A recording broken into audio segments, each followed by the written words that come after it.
کو ہاتھ میں پکڑنا ہے۔ تو صحابہ کرام نے فرمایا کہ جو شخص نہیں تو کیا۔ السلام علیکم ورحمۃ اللہ وبرکاتہ۔ آج کا لیسن سورۃ نساء آیت نمبر 43 سے ہم نے سٹارٹ کرنا ہے، مگر لیسن شروع کرنے سے پہلے ایز یوزول ایک حدیث ہم پڑھیں گے کہ آپ صلی اللہ علیہ وسلم نے فرمایا صحابہ کرام سے کہ تمہارے بیچ میں صبر والے ایام آنے والے ہیں، اور ان ایام میں، ان دنوں میں دین پر عمل کرنا اتنا مشکل ہو جائے گا کہ جیسے جلتے ہوئے کوئلے کو ہاتھ میں پکڑنا ہے۔ پھر فرمایا کہ جو شخص تم میں سے ان دنوں میں بھی نیک اعمال کرے گا تو اس کا اجر 50 کے برابر ہوگا۔ تو صحابہ کرام نے پوچھا کہ اللہ کے رسول کن کے برابر ہوگا، 50 ان کے 50 یا ہمارے 50؟ تو حضور صلی اللہ علیہ وسلم نے فرمایا کہ تمہارے 50 کے برابر ان کا اجر ہوگا۔ سبحان اللہ۔ اور ان کی خصوصیت کیا بتائی آپ صلی اللہ علیہ وسلم نے کہ یہ وہ لوگ ہوں گے جو میری سنت کو زندہ کرتے ہیں اور لوگوں کو بتاتے ہیں۔ اور پھر اسی ضمن میں جو سنت کا ریوائول ہے، یعنی کہ سنت کو زندہ کرنا جو ہے وہ کتنا بڑا اجر کا کام ہے، 100 شہیدوں کا ثواب ملتا ہے، یہ بھی حدیث کے الفاظ ہیں۔ تو آپ صلی اللہ علیہ وسلم کی بہت ساری سنتیں آج ہمارے بیچ میں ہمیں نہیں پتہ، ہم ان کو نہیں فالو کرتے، تو وہ یہ کام بھی ہم کوشش کرتے ہیں کہ ہم اس کو سٹارٹ کریں اور خود بھی آپ کی فارگاٹن سناس جو ہیں ان پر عمل کریں اور لوگوں کو بھی بتائیں۔ تو اسی ضمن میں ایک حدیث آپ کو بتاتی ہوں۔ آپ صلی اللہ علیہ وسلم نے فرمایا کہ تم میں سے جو شخص گناہ کرتا ہے پھر وضو کرتا ہے اور 2 رکعت پڑھتا ہے توبہ کے، تو اللہ اسے لازماً معاف فرما دیں گے۔ ابو داؤد کی حدیث ہے۔ تو یہ بھی ایک سنت ہے نبی صلی اللہ علیہ وسلم کی کہ صلاۃ التوبہ جس کو ہم کہتے ہیں، کہ جب بھی گناہ ہو جائیں تو گناہ کے بعد فوراً کوئی نیکی کر لو تو اس سے وہ گناہ مٹ جاتا ہے۔ جیسے قرآن پاک میں بھی آتا ہے کہ نیکیاں گناہوں کو مٹا دیتی ہیں۔ تو وہ نیکی جو ہے وہ نفل کی صورت میں بھی ہے کہ آپ سے جب بھی کوئی غلطی تو ہم سے ہو جاتی ہیں، تو کیا کرنا ہے، فوراً ہی وضو کریں، 2 رکعت پڑھیں نفل صلاۃ التوبہ، اور اللہ تعالیٰ کے حضور معافی مانگ لیں اپنے گناہ کی، انشاءاللہ تعالیٰ اللہ تعالیٰ ضرور معاف فرما دیں گے۔ تو یہ سنت ہم نے اپنی زندگی میں بھی شامل کرنی ہے اور ہم نے ان کو آگے بھی پہنچانا ہے۔ آپ سب لوگوں کے اوپر یہ چیز میں ڈال رہی ہوں، آپ کے ذمہ ہے کہ آپ نے یہ والی جو سنت ہے یہ اپنے قریب ترین لوگوں کو ضرور بتانی ہے اور خود بھی اس پہ عمل کرنا ہے۔ اللہ ہم سب کو عمل کی توفیق عطا فرمائے اور ہمارے سارے گناہوں کو معاف فرمائے۔ چلیں جی، اب اپنا لیسن سٹارٹ کرتے ہیں۔ پہلے ٹرانسلیشن کریں گے آیت نمبر 43 سے۔ آپ لوگ قرآن پاک کھولیں اور لکھنا سٹارٹ کریں۔ اعوذ باللہ من الشیطان الرجیم، بسم اللہ الرحمن الرحیم۔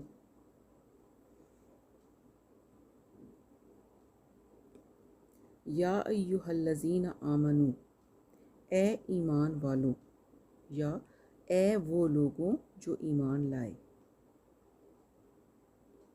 لا نہیں، تقربو، تم قریب جاؤ۔ یہ جو شروع کا تا ہے اس کا مطلب تم ہے، جو کہ مضارع کی علامت ہے۔ تقربو، تم قریب جاؤ، الصلاۃ، نماز کے، وا، اور، انتم، ان، یہ کہ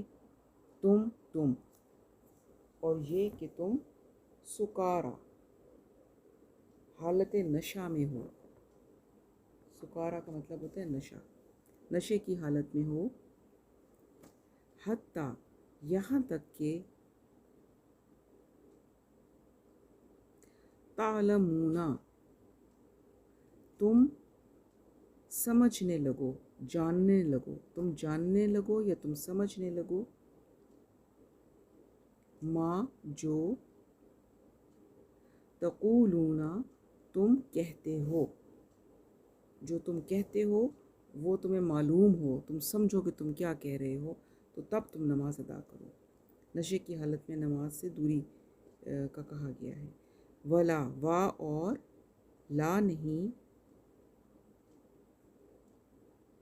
اور نہیں یا نہ، اب بریکٹ میں لکھ لیں اس وقت بھی جب، بریکٹ کلوز، اور نہ اس وقت بھی جب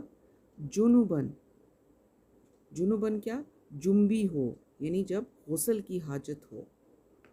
جنوباً غسل کی حاجت ہو تو تب بھی نماز کے قریب نہیں جانا۔ الا، سوائے، عابری سبیل، حالت سفر میں، سوائے حالت سفر میں، حتیٰ یہاں تک کہ، تغتسلوا، تم غسل کر لو، تا تم ہے اور آگے غسل کر لو، تم غسل کر لو،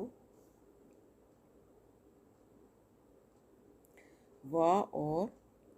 ان اگر، کن تم، کن ہو تم ہو، مرضى مریض، او یا، علی پر، سفر سفر، یعنی یا تم مریض ہو یا سفر پر ہو، او یا،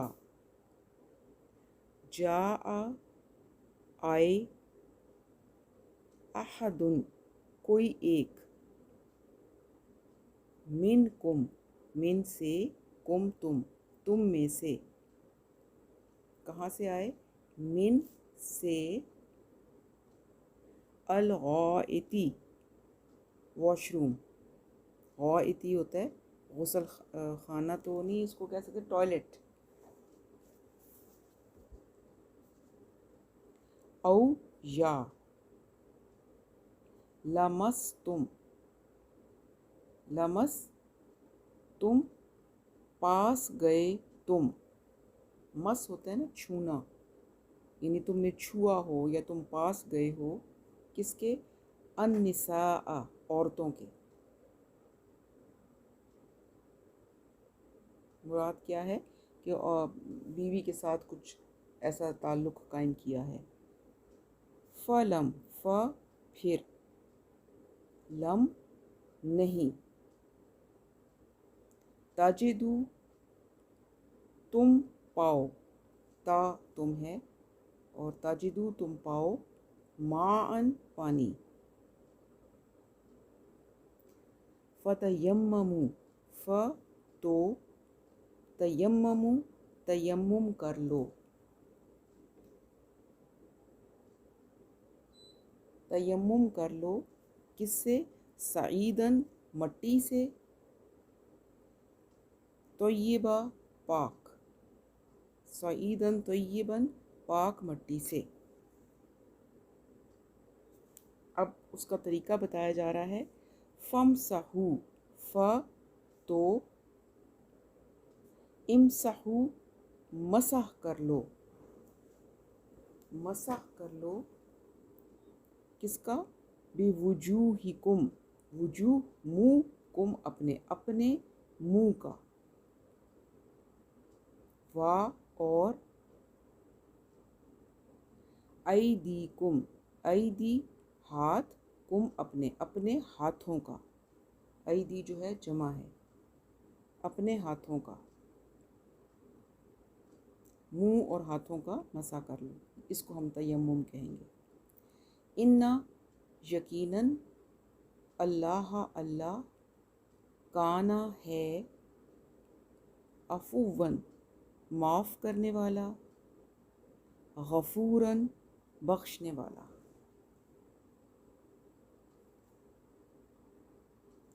علم، یہ وہی حمزہ زبر آ جس کا مطلب ہوتا ہے کیا،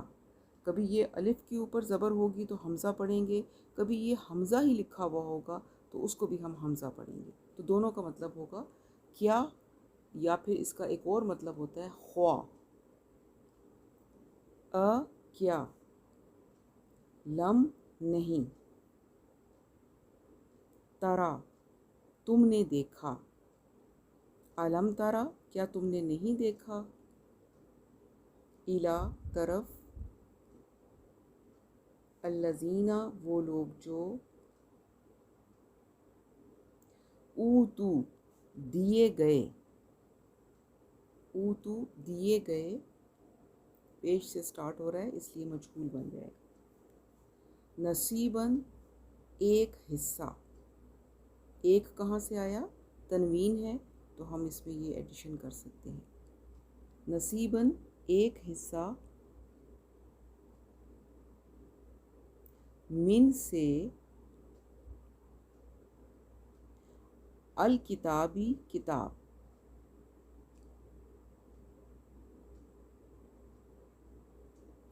یشترون وہ مول لیتے ہیں، یا کا مطلب ہے وہ مول لیتے ہیں، الضلالۃ گمراہی،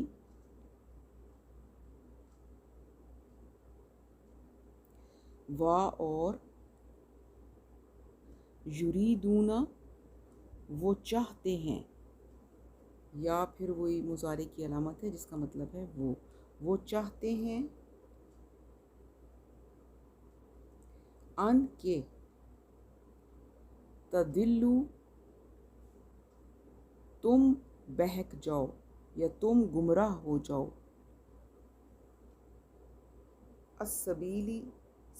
السبیلا راستے سے، یعنی تم سیدھے راستے سے گمراہ ہو جاؤ،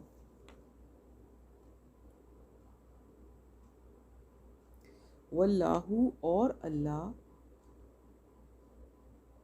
عالم خوب جانتا ہے، بِأَعْدَائِكُمْ بِأَعْدَاءِ دشمن، کم تمہارے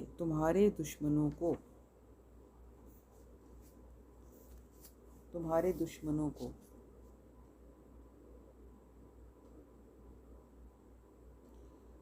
و اور، کفا کافی ہے، باللہ اللہ، ولیًا ولی یا مددگار یا حمایتی، و اور، کفا کافی ہے، باللہ اللہ، نصیراً مددگار،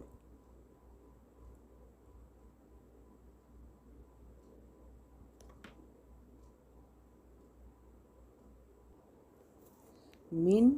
سے، الذین وہ لوگ جو، ہادو یہودی ہیں، من الذین ہادو یعنی وہ لوگ جو یہودی ہیں ان میں سے، یحرفون وہ تحریف کر دیتے ہیں یا وہ بدل دیتے ہیں،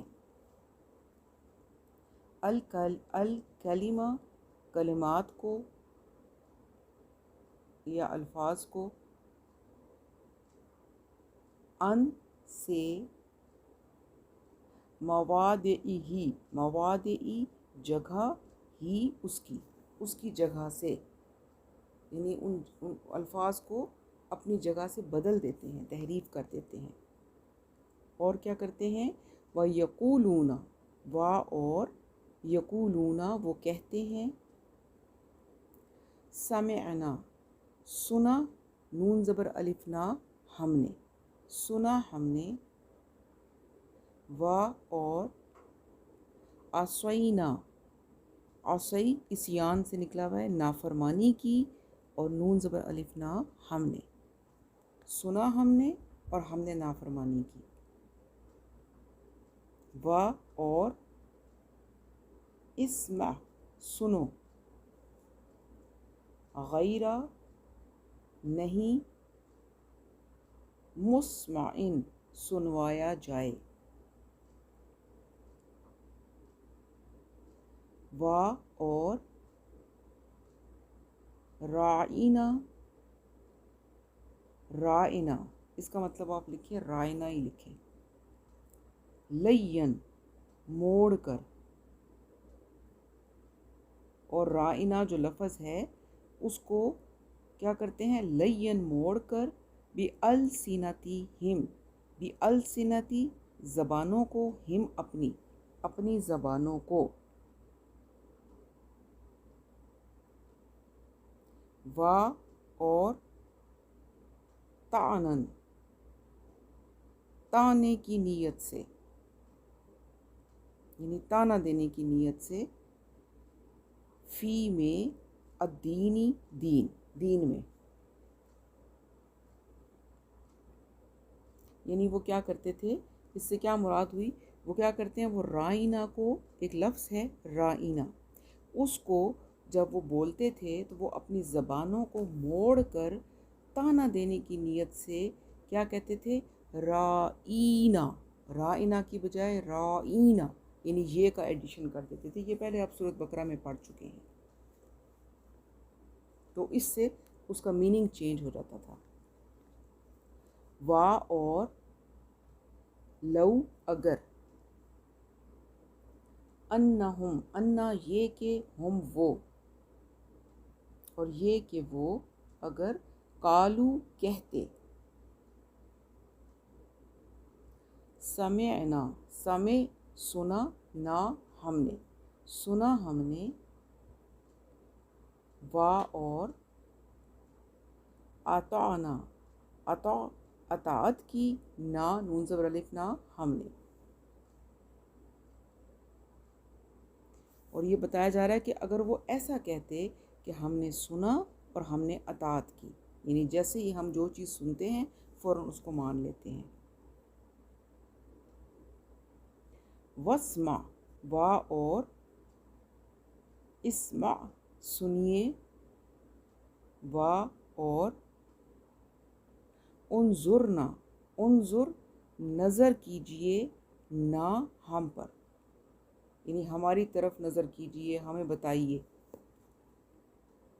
اگر وہ ایسا کہتے، لکانا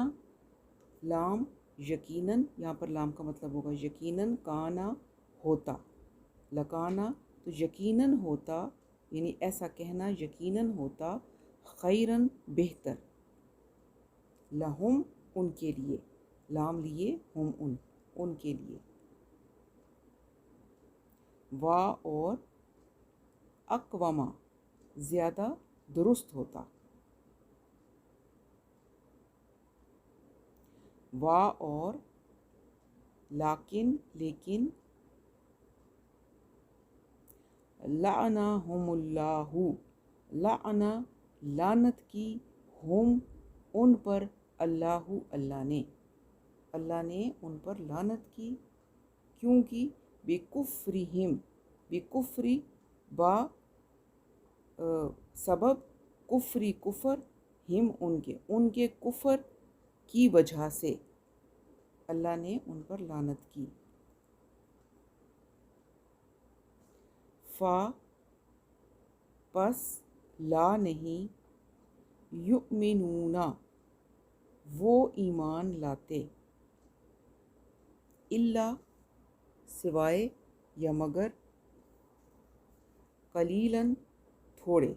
یعنی بہت تھوڑے ان میں سے ایمان لانے والے ہیں. اب اس کی تھوڑی سی ڈیٹیل کر لیتے ہیں، بس یہیں پر ہم اپنا لیسن جو ہے وہ ختم کریں گے. اچھا جی، یا ایہا الذین آمنوا لا تقربوا الصلاۃ وانتم سکارا، اے اہل ایمان نماز کے قریب نہ جاؤ اس حال میں کہ تم نشے کی حالت میں ہو، حتی تعلمون وما تقولون، یہاں تک کہ تمہیں معلوم ہو جو کچھ کہ تم کہہ رہے ہو. تو یہاں پر کیا بات بتائی گئی؟ شراب کی جو حرمت آنی تھی وہ 3 سٹیپس میں اللہ تعالیٰ نے دی، آہستہ آہستہ کر کے، کیونکہ شراب اس معاشرے میں بہت زیادہ کامن تھی. تو پہلے سورۃ بقرہ میں کیا کہا گیا؟ شراب کے بارے میں بتایا گیا کہ اس میں کچھ فائدے بھی ہیں لیکن اس کے نقصانات جو ہیں وہ زیادہ ہیں. پھر اب اس جگہ پر سورۃ نساء میں شراب کے بارے میں بتایا گیا کہ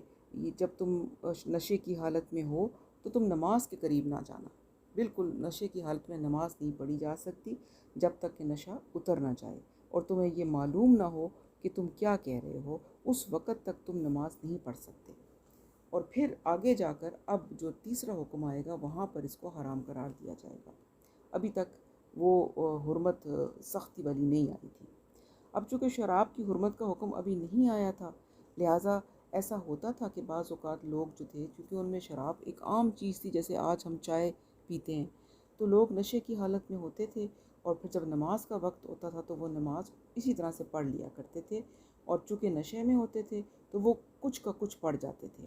اور ایسے واقعات بھی بیان ہوئے ہیں کہ کسی نے نشے کی حالت میں نماز پڑھائی اور لا اعبدو ما تعبدون کی بجائے اعبدو ما تعبدون کہہ دی،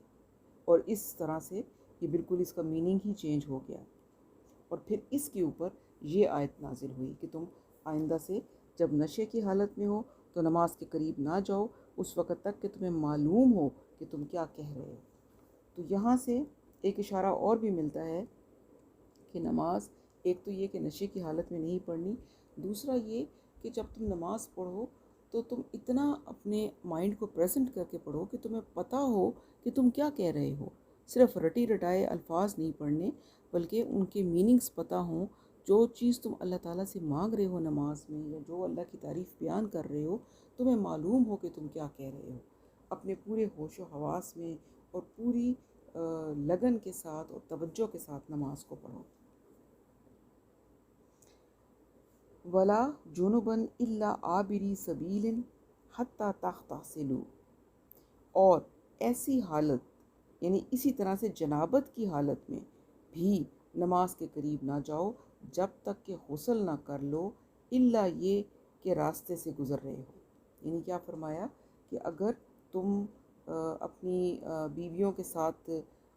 سیکچول ریلیشن شپ قائم کر کے آئے ہو یا اس حالت میں ہو تو اس میں بھی تم نماز کے قریب مت جاؤ۔ یہ دوسری کنڈیشن بتائی گئی۔ اس وقت تک نماز نہیں پڑھ سکتے جب تک کہ تم غسل نہ کر لو، یعنی جب غسل واجب ہو جائے تو غسل کر کے نماز پڑھنی ہے۔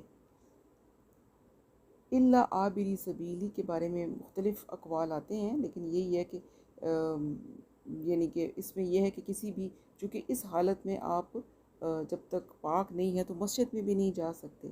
تو لیکن اگر کسی کام کے لیے مسجد سے گزرنا ہو جبکہ وہ مسجد راستے میں پڑ رہی ہو تو پھر وہاں سے گزرا جا سکتا ہے، یعنی سفر کی حالت میں۔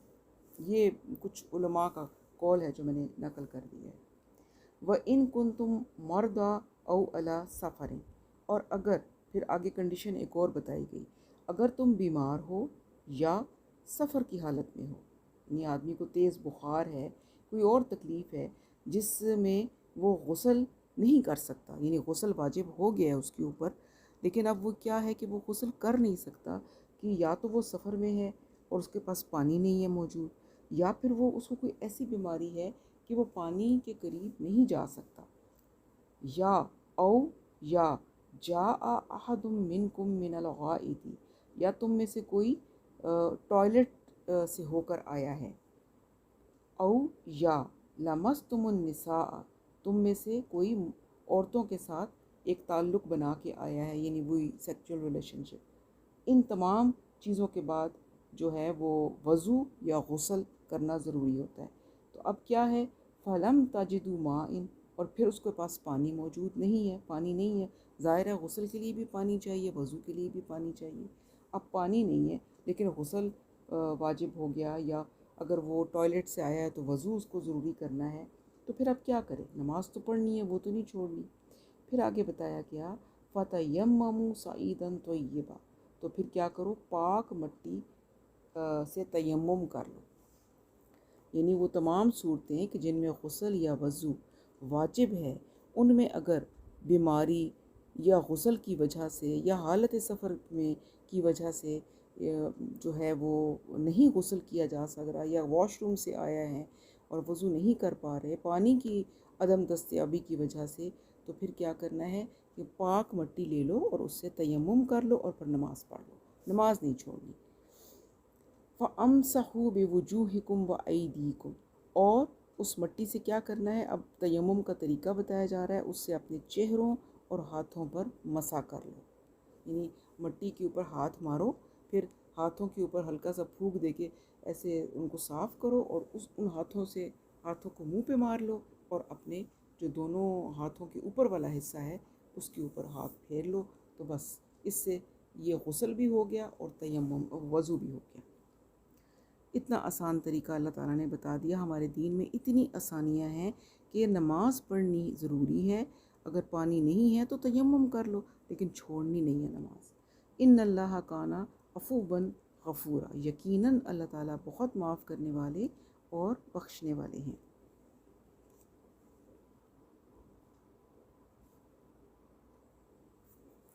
الم تر الی الذین اوتوا نصیبا من الکتاب، کیا تم نے دیکھا نہیں ان لوگوں کو جنہیں کتاب میں سے ایک حصہ دیا گیا؟ اس سے کیا مراد ہے؟ اس سے ایک مطلب تو یہ ہے کہ ایک کتاب الکتاب جو اوپر آسمانوں پہ پڑی ہے، اس میں سے ایک حصہ تورات کی شکل میں آیا، پھر ایک حصہ انجیل کی شکل میں نازل ہوا، اور پھر وہ کتاب ہر اعتبار سے کامل ہو کر قرآن کی شکل میں نازل کی گئی۔ اور ایک حصہ، اس سے ایک مطلب یہ بھی مراد علماء لیتے ہیں کہ کتاب میں سے ایک حصے سے مراد یہ ہے کہ کچھ لوگوں کو صرف اس کتاب میں سے الفاظ ملتے ہیں اور کچھ اس کی روح کو پا لیتے ہیں۔ کتنی گہری بات ہے کہ کچھ لوگ جو ہیں وہ صرف اس کی تلاوت کرتے رہتے ہیں اور بس وہ الفاظ کا ثواب بھی ان کو ملتا ہے، وہ الفاظ کے ثواب تک ہی رک جاتے ہیں۔ لیکن کچھ لوگ ایسے ہوتے ہیں جو سمجھ کے پڑھتے ہیں معنی کو، اور وہ اس کی روح کو پا لیتے ہیں کہ اس کتاب میں کہا کیا جا رہا ہے، یعنی وہ اس کا پورا ایسنس جو ہے وہ لے لیتے ہیں۔ تو ایک مراد اس آیت کی یہ بھی بنتی ہے۔ یشترون الضلالۃ ویریدون ان تضلوا السبیل، وہ گمراہی خریدتے ہیں اور چاہتے ہیں کہ تم بھی گمراہ ہو جاؤ۔ تو اس سے اب کیا مراد ہے؟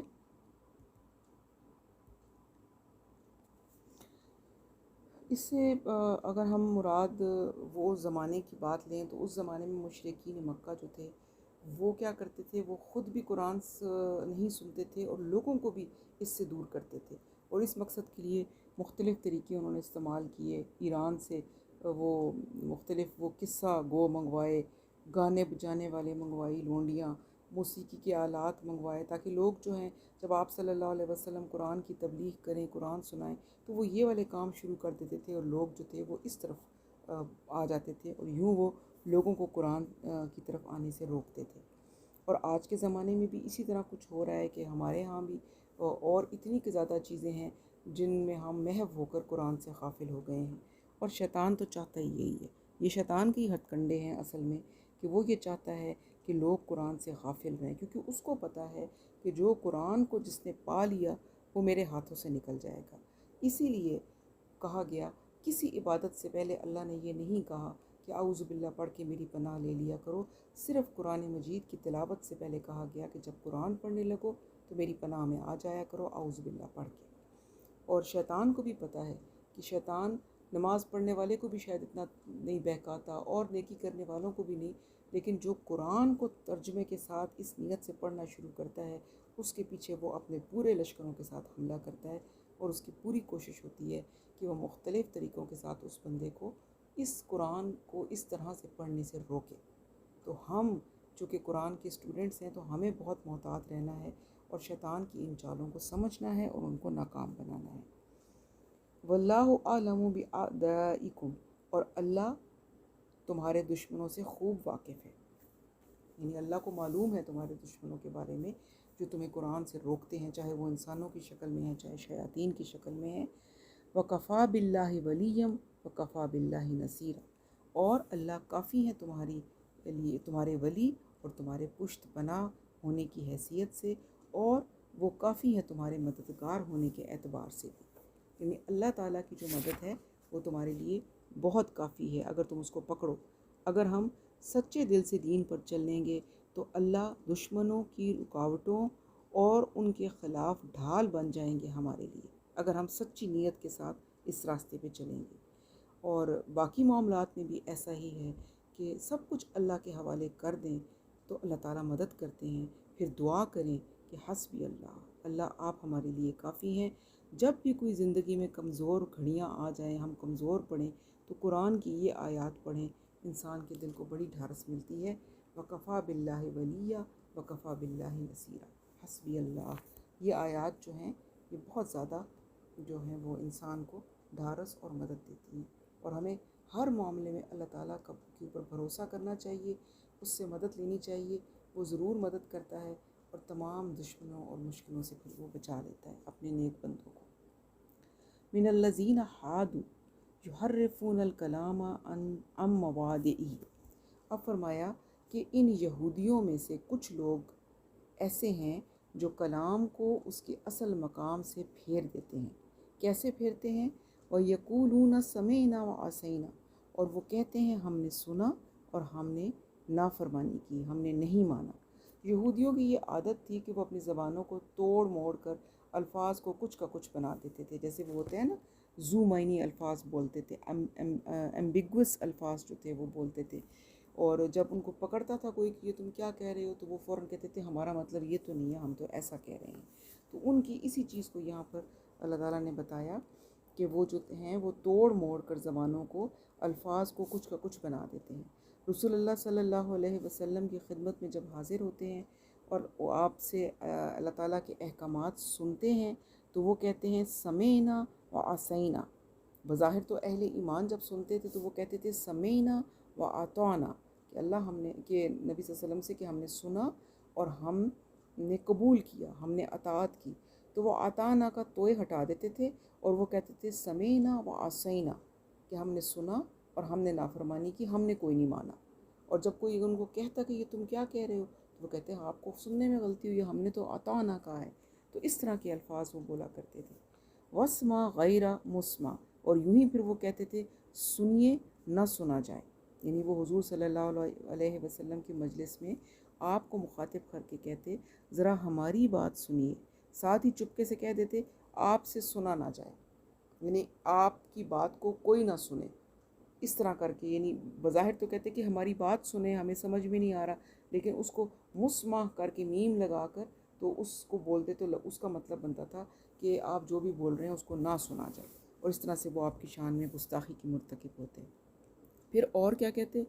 وَرَائِنَا لَيَّمْ بِأَلْسِنَتِهِمْ، اور کہتے رائنا اپنی زبانوں کو موڑ کر، یعنی رائنا کا مفہوم یہ ہے کہ ہماری رعایت کیجیے، یعنی ہماری کوئی بات سمجھ میں نہیں آئی تو کہتے تھے، صحابہ کرام ایک لفظ بولتے تھے رائنا، کہ ہماری طرف متوجہ ہوں، نظر کرم فرمائیں، ایک احترام کا لفظ تھا، لیکن وہ اس کو کھینچ کر بولتے رائنا، اور رائنا کا مطلب بن جاتا تھا اے ہمارے چرواہے، تو بالکل ہی فرق ہو جاتا تھا، گستاخی ہو جاتی تھی۔ تو اس طرح سے وہ غلط الفاظ بولتے، تو جس کی سمجھنے والے کو سمجھ بھی آ جاتی، لیکن کوئی ان کو پکڑ نہیں سکتا تھا، وہ فوراً ہی کہتے کہ نہیں ہم نے یہ نہیں کہا، آپ کو سننے میں غلطی ہوئی ہے۔ وَطَعْنًا فِي الدِّينِ، اور دین میں طعنہ دینے کے لیے وہ ایسے الفاظ استعمال کرتے تھے، یعنی یہود اپنی زبانوں کو جو توڑ موڑ کر ایسے کلمات کہتے تھے، پھر وہ دین میں یہ عیب لگاتے تھے کہ اگر یہ شخص واقعی نبی ہوتا تو یہ اس کو ہمارا فریب پتہ چل جاتا، یہ جو ہم توڑ موڑ کر بات کو غلط کر رہے ہیں، تو اگر یہ نبی ہوتے تو ان کو پتہ چل جاتا، اور انہی چیزوں کو پھر اللہ تعالیٰ نے ان کے اس فریب کو یہاں قرآن میں ظاہر کر دیا۔ وَلَوْ أَنَّهُمْ كَانُوا سَمِعْنَا وَأَطَعْنَا وَاسْمَعْ وَانظُرْنَا لَكَانَ خَيْرًا لَهُمْ وَأَقْوَمَ، اور اگر وہ یہ کہتے کہ ہم نے سنا اور اطاعت قبول کی، اور آپ ہماری بات سن لیجئے اور ذرا ہمیں مہلت دیجئے، تو یہ ان کے حق میں کہیں بہتر ہوتا اور بہت درست اور سیدھی بات ہوتی۔ تو یہ اوپر کی جو باتیں ہم نے پڑھی ہیں، اگر وہ ان کی بجائے یہ کہتے کہ آپ صلی اللہ علیہ وسلم کو کہ ہم نے سنا اور ہم نے اطاعت کی، اور یہ کہ آپ ہمیں مہلت دیں یا ہماری طرف نظر کرم کریں، تو یہ ساری باتیں ان کے لیے زیادہ بہتر ہوتی اگر وہ اس طرح کی گھما پھرا کر باتیں نہ کرتے۔ اب چونکہ انہوں نے اتنا بڑا گناہ کیا تو اللہ نے فرمایا وَلَٰكِن لَعْنَهُمُ اللَّهُ بِكُفْرِهِمْ، اللہ تعالیٰ نے لیکن ان کے کفر کی وجہ سے ان پر لعنت کر دی۔ اور اللہ تعالیٰ کی لعنت سے کیا مراد ہے کہ اللہ تعالیٰ نے اپنی رحمت جو تھی وہ ان پر سے اٹھا لی، رحمت کے دروازے ان پر بند کر دیے۔ اور کیا ہوا؟ فَلَا يُؤْمِنُوا إِلَّا قَلِيلًا، تو اب وہ ایمان لانے والے نہیں ہیں مگر بہت ہی تھوڑے سے۔ یعنی کہ ایمان ایک اتنی بڑی نعمت ہے، اور اس نعمت کو اللہ تعالیٰ نے ان سے اٹھا لیا۔ جب رحمت اللہ نے اٹھا لی تو وہ رحمت کی جو سب سے بڑی چیز ہے وہ تو ایمان ہے، تو اللہ تعالیٰ نے وہ ایمان ہی ان سے سلب کر لیا۔ بہت کم لوگ ہیں یہود میں سے جو کہ ایمان لائیں گے، اس لیے کہ انہوں نے اتنی گستاخیاں کی جس کی وجہ سے اللہ تعالیٰ نے ان پر لعنت کر دی۔ اور جب اللہ کی لعنت جس پر ہوتی ہے اس پر سے اللہ کی رحمت اٹھ جاتی ہے، اور ایمان اور دین سب سے بڑی رحمت ہے، اور یہ فرمایا کہ ان میں سے بہت کم لوگوں کو نصیب ہوگی۔ تو یہاں تک ہم نے پڑھا ہے۔ اللہ تعالیٰ ہم سب کو جو کچھ ہم نے پڑھا ہے اس پر عمل کی توفیق عطا فرمائے۔ سبحانک اللہم و بحمدک، نشہد ان لا الہ الا انت، نستغفرک و نتوب الیک۔ السلام علیکم ورحمۃ اللہ وبرکاتہ۔